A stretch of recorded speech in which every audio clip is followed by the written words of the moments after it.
FDA. And sick of your glasses and contact lenses? A new corrective eye surgery is approved today. Here's tonight's medical headlines with Medical Watch reporter Seema Mather.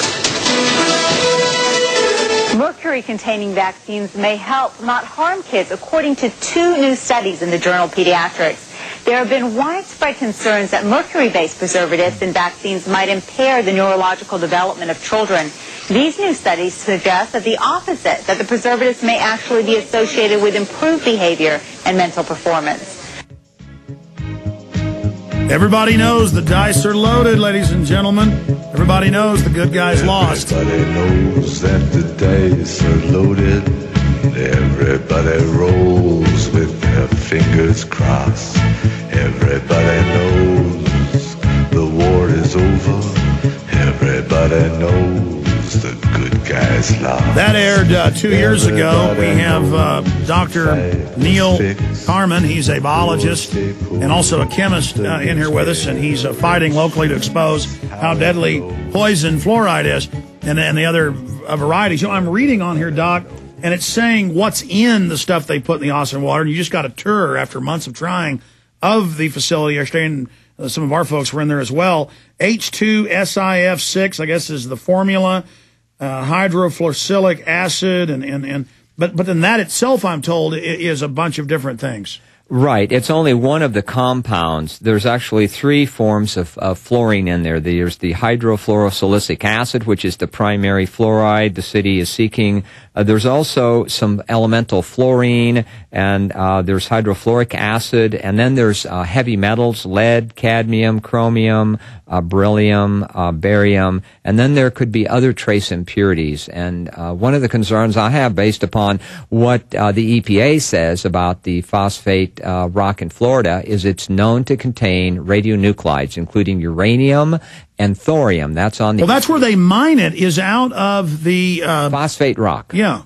There's a huge deposits of phosphate rock in Florida, and it has a lot of impurities in it.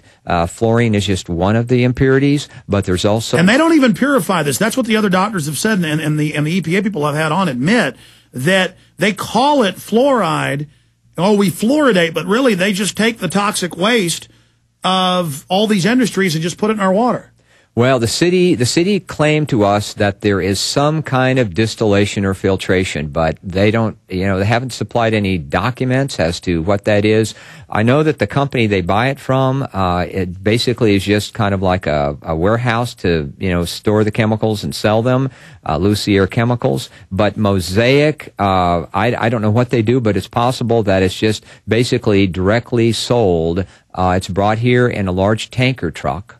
And they declared national security. We wanted to get cameras in, and they wouldn't let us have cameras, saying national security. And I guess it is national security to give us this toxic chemical. Well, their issue with that, Alex, is that you've got this drinking water supply for the whole city of Austin. Somebody might put poison in it like them. Right. So, but what's interesting is that the fluoridation storage at the water treatment plant is in it's in a totally contained building with warnings on it because of the corrosive nature of the hydrofluorosilicic acid that they store there in 2 fiberglass tanks. Skull and crossbones. So it's a self-contained building that cost a great deal to construct and to operate this because of the hazardous nature of this chemical that they're adding to the water. Amazing. Now, coming in, you got to see that clip, because I know it sounds crazy when I say that the news is saying mercury is good for your brain.